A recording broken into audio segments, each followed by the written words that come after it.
On June 3, 2011, in Bloomington, Indiana, 20-year-old Lauren Spierer, a sophomore at Indiana University, vanished after a night out, leaving behind a mystery that haunts the college town. At 4 feet 11 inches and 95 pounds with blonde hair and blue eyes, Lauren was petite but vibrant, known for her infectious laugh and fierce ambition. A fashion merchandising major, she dreamed of a career in New York City's design world, her sketches filling notebooks in her off-campus apartment. Lauren grew up in Scarsdale, New York, a close-knit suburb with her parents Robert and Charlene and older sister Rebecca. Her warmth drew friends easily. She loved coffee dates, yoga, and dancing at parties. She lit up any room, Charlene told ABC News. At IU, Lauren thrived, joining Alpha Epsilon Phi sorority and volunteering at local charities. Yet her small stature and heart condition requiring a defibrillator implant made her vulnerable, a fact her family worried about. Bloomington, a lively town of 80,000, buzzed with student energy, its bars and Greek houses near IU's campus alive at night. Kilroy Sports Bar, a popular spot on North Walnut Street, was packed that Thursday evening. Lauren, dressed in a white tank top and black leggings, joined friends for drinks, her laughter blending with the crowds. It was summer session, with fewer students giving the night a carefree vibe. Around midnight, Lauren left Kilroy's with friends, heading to a party at a nearby apartment on 11th Street. She drank heavily, her friends later said, her small frame amplifying the alcohol's effects. By 2:30 a.m., she left the party with a male friend, Corey Rossman, heading to his apartment at Smallwood Plaza, a modern complex blocks away. Surveillance footage captured her stumbling, a sign of intoxication, her phone in hand. At Rossman's apartment, Lauren's condition worsened. Rossman, also drunk, got into an altercation with another friend, Zach Oakes, who punched him, leaving him dazed. Lauren, disoriented, left Rossman's place around 4:30 a.m., barefoot and without her purse, carrying only her phone and ID. She was last seen at the corner of 11th Street and College Avenue, a dimly lit intersection, alone in the early morning stillness. When Lauren didn't return to her apartment at 5 North Townhomes, her boyfriend Jesse Wolfe grew concerned. He texted her at 7 a.m., receiving no reply. By noon, he alerted her friends, who contacted her parents. "Something's wrong," Charlene told Robert, her voice trembling. They drove from New York to Bloomington, arriving that evening to a campus gripped by fear. Lauren's absence was unlike her. She always checked in. Bloomington police were notified on June 3, issuing a missing person alert by evening. Lauren's description, 20, blonde, last seen in white and black, flashed across local news. IU students, stunned, shared her photo on Facebook, the hashtag #FindLauren emerging. "She was just here," a sorority sister told WTHR, tears falling. The town, known for its safety, felt violated, its streets now ominous. Spierer's arrival intensified the urgency. Robert, a businessman, spoke to reporters. "We need her home." Charlene, clutching Lauren's photo, pleaded for tips. The Jewish community where Lauren was active held a vigil at IU's Hillel Center, candles flickering. "She's our daughter," Rabbi Sue Silberberg said. The outpouring of support clashed with the chilling reality. No witnesses, no cameras, no clues. The lack of surveillance footage was a critical blow. Bloomington's downtown, vibrant but dated, had few cameras in 2011. "We're blind here," a detective told the Indianapolis Star. The intersection where Lauren was last seen had no CCTV, and nearby businesses' cameras were either broken or misaimed. This systemic gap, common in smaller towns, frustrated early efforts to trace her path. Lauren's routine was typical for a student: classes, parties, coffee shops. Yet her heart condition and petite frame made her vulnerable, especially when drinking. Friends noted she'd overindulged before, but always returned safely. She was careful, her roommate Hadar Tamir told NBC News.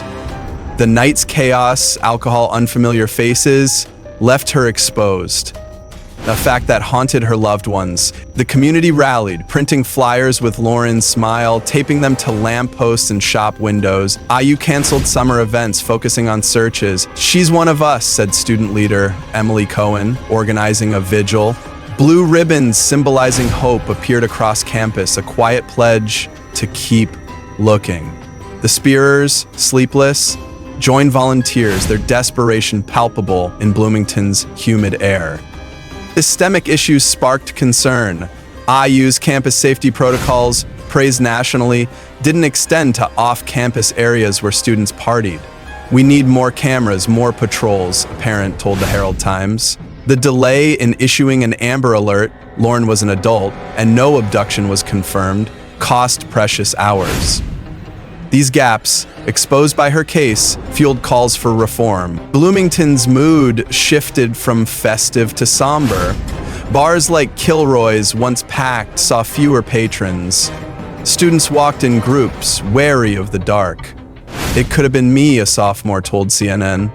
Lauren's disappearance, a single night's tragedy, became a town's wake-up call, its innocence shattered by silence where her laughter once rang. The Spieers' grief was raw. Charlene sat in Lauren's apartment, surrounded by her clothes and sketches, whispering, "Come back." Robert, stoic but broken, vowed to find answers. The Jewish community prayed daily, their synagogue a refuge. Lauren's absence, a void without evidence, set the stage for a mystery that would test a town's resolve and a family's endurance. Lauren Spieer's disappearance on June 3, 2011 galvanized Bloomington, Indiana into action.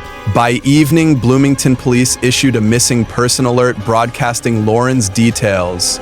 24 feet 11 inches, blonde, last seen at 11th and College. Flyers with her photo flooded campus, taped to dorms and coffee shops. IU students, shaken, shared, "Find Lauren" online, their post going viral. "We're not stopping," said sorority sister Rachel Katz, her voice firm, as the town mobilized to find their missing friend. Search parties formed at dawn on June 4th, scouring Bloomington's downtown and nearby woods. Volunteers, including IU athletes and faculty, combed Griffey Lake's trails and the Jordan River's banks. "We checked every alley," said volunteer Mike Carter, his boots muddy. Police canvassed North Walnut Street, knocking on doors near Kilroy's sports bar. The urgency was palpable, each step driven by hope that Lauren was alive, perhaps disoriented but nearby. Kilroy board steps, even now. Police employed every tool available, though resources were limited. Divers searched Griffey Lake while K-9 units sniffed Lauren's scarf for her scent. "We're covering all bases," LT Bill Parker told WTHR.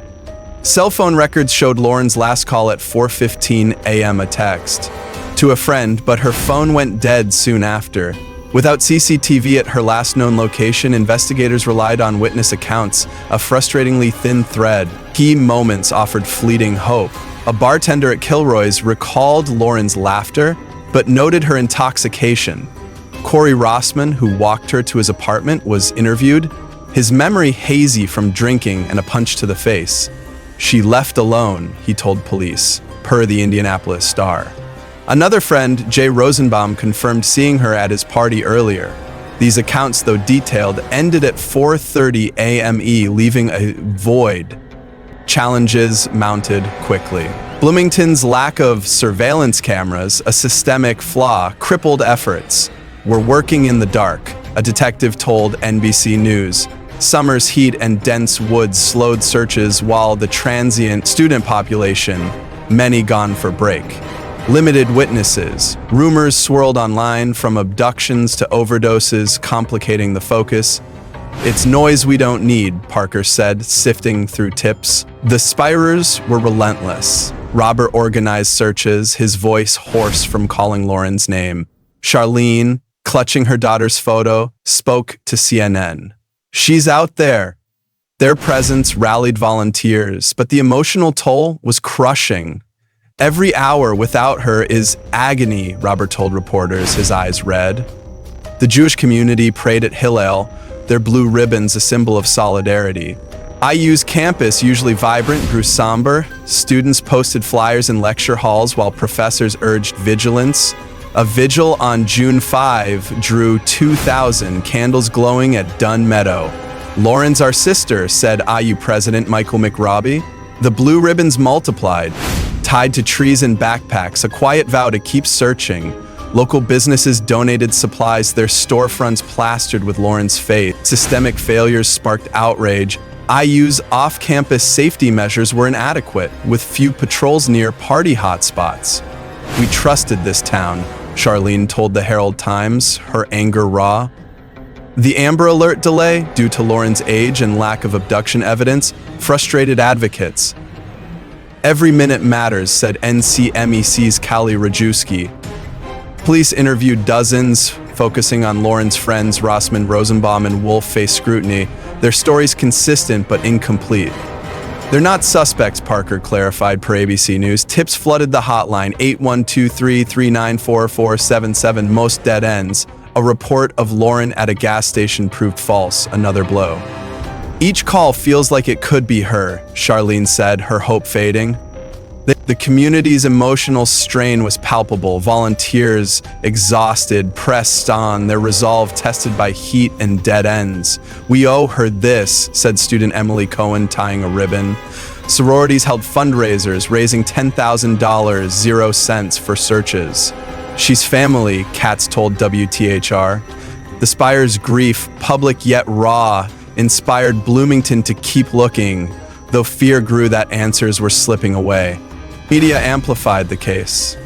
ABC's 20/20 and NBC's Dateline aired segments Lauren's smile beaming nationwide. Someone saw something, Robert pleaded. Social media buzzed, but misinformation spread. From fake sightings to wild theories. It muddies the water, a detective told The Star. The coverage kept Lauren's name alive, but the lack of evidence, a body, a crime scene, stymied progress. Searches expanded to rural Monroe County, with volunteers scouring fields and quarries. We're not giving up, said search leader Tom Morris. Divers checked the White River, yielding nothing. The absence of Lauren's phone, last ping downtown, deepened the mystery. It's like she vanished, Parker said, staring at a map. The case's silence, a wall of nothing, tested investigators' resolve. The Spierers' faith sustained them. At Hillel, they prayed with Rabbi Silberberg, who said, Lauren's spirit unites us.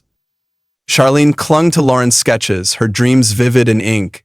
She's still here, she whispered. Robert, driven by duty, met daily with police, his notebook filled with questions. Their strength, a beacon, kept Bloomington searching, though each day without Lauren deepened the town's wound. The investigation into Lauren Spieer's disappearance, launched on June 3, 2011 by Bloomington police, faced a void of evidence that defined the case.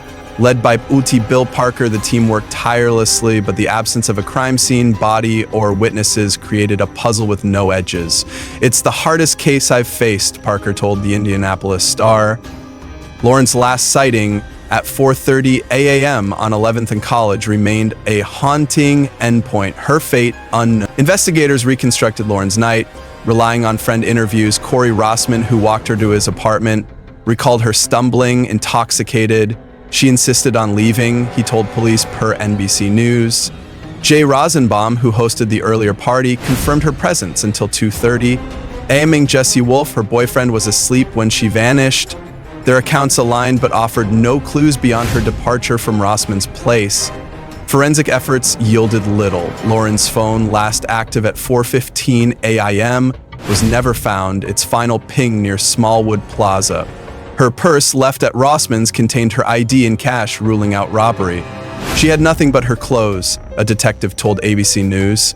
Searches of Griffey Lake and local quarries found no trace. The lack of physical evidence, a hair, a footprint, left investigators grasping at shadows. Witness accounts were scarce. A passerby reported seeing a woman matching Lauren's description near 11th Street at 4:45 a.m. but couldn't confirm it was her.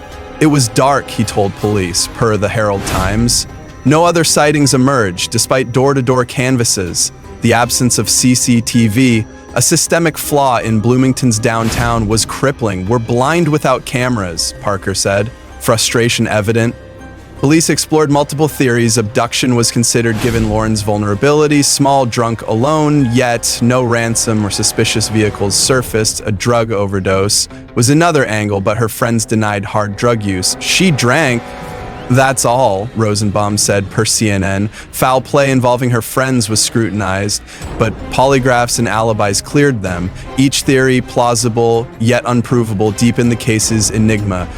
The Spierers' involvement was constant. Robert met daily with detectives pressing for leads. We deserve answers, he told WTHR. Charlene, combing Lauren's texts, found no red flags. Their grief fueled the investigation, but also strained it. "They're desperate," a detective told the Star, noting their relentless calls. The family's pain, raw and public, humanized Lauren, a student whose dreams were frozen in time. Systemic issues hampered progress. Bloomington's limited surveillance infrastructure, typical of small towns, left gaps. "We need modern systems," Mayor Mark Cruzan told the Herald-Times. IU's off-campus safety measures were inadequate, with few patrols near party areas. The Amber Alert delay, due to Lauren's adult status, sparked criticism. "She's still a kid," Charlene said. Advocating for policy changes, tips flooded the hotline, most dead ends. A reported sighting in Chicago was disproved by CCTV. A tip about a local drug ring led nowhere. "We chase everything," Parker said, his desk buried in notes. The FBI joined analyzing Lauren's digital footprint, but her social media, full of party photos, offered no breakthroughs. The investigation's scope widened, but answers remained elusive. The community's emotional toll was heavy. IU students, once carefree, grew wary. "I don't walk alone now," said sophomore Lisa Tran, per CNN. Vigils drew thousands, blue ribbons a constant. "Lauren's absence hurts," said Rabbi Silberberg at Hillel. The Spieer's public grief, Charlene's tears on Dateline, rallied support but also fueled speculation. From runaway theories to conspiracies, none substantiated. Investigators faced exhaustion. Parker, a 20-year veteran, admitted, "This case haunts me." The team reviewed hours of unrelated CCTV, hoping for a glimpse of Lauren. "You keep going for her," a detective said, staring at her photo. The lack of a crime scene, no body, no blood, made closure impossible. "It's a ghost case," Parker told NBC News, the silence deafening.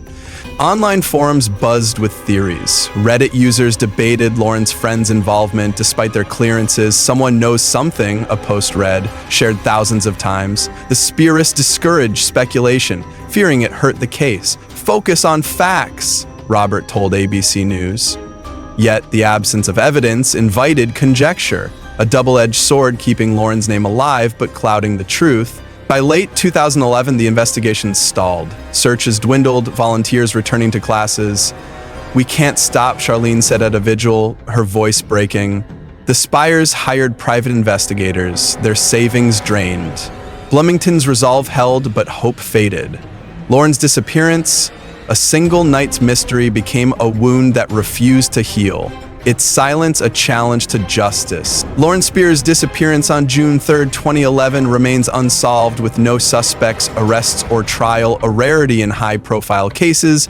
Bloomington police, led by LT Bill Parker, keep the case active, reviewing tips yearly. "We owe Lauren answers," Parker told the Indianapolis Star in 2021. The absence of evidence, no body, no crime scene, has left the Spieers in limbo, their grief a constant. "She's still out there," Charlene told NBC News in 2023. No arrests were made, but Lauren's friends, Corey Rossman, Jay Rosenbaum, and Jesse Wolf, faced scrutiny. Police cleared them via alibis and polygraphs, finding no evidence of foul play. "They're not suspects," Parker said, per ABC News. Rossman's hazy memory and Wolf's texts to Lauren were analyzed but led nowhere. The lack of suspects frustrated the Spieers, who told CNN someone knows what happened.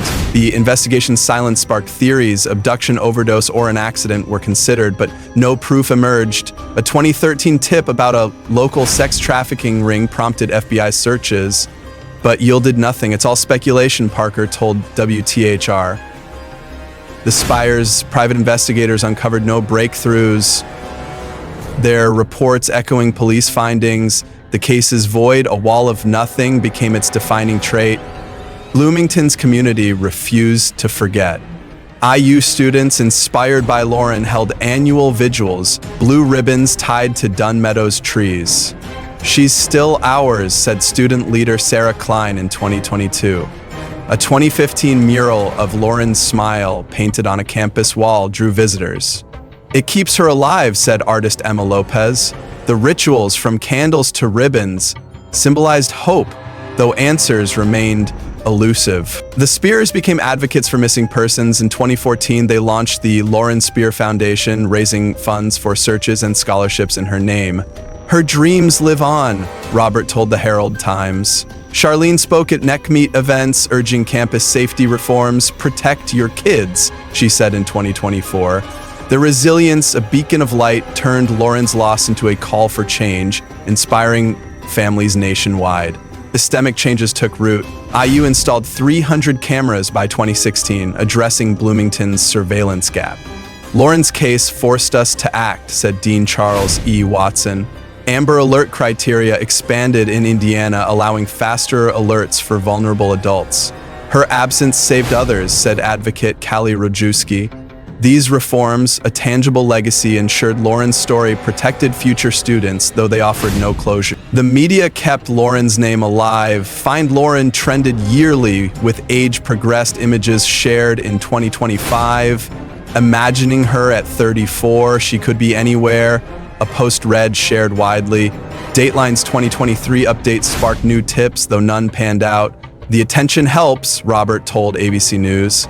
Yet online rumors, from cult abductions to friend conspiracies, frustrated police who urged focus on verified facts to keep the case clear. The emotional toll on investigators lingered. Parker, retired in 2022, called Lauren's case "my one regret. You never stop wondering," he told The Star. The team, haunted by her smile, reviewed files annually, hoping for a break.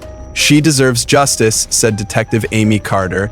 For the Spierer family, the lack of answers was torture. But their hope persisted, a quiet vow to keep searching for the truth. Bloomington transformed subtly. Lauren's loss changed us, said Mayor Maria Gonzalez in 2021. Students adopted buddy systems, bars added safety training. A 2017 plaque at IU's Student Union read, "In memory of Lauren Spierer."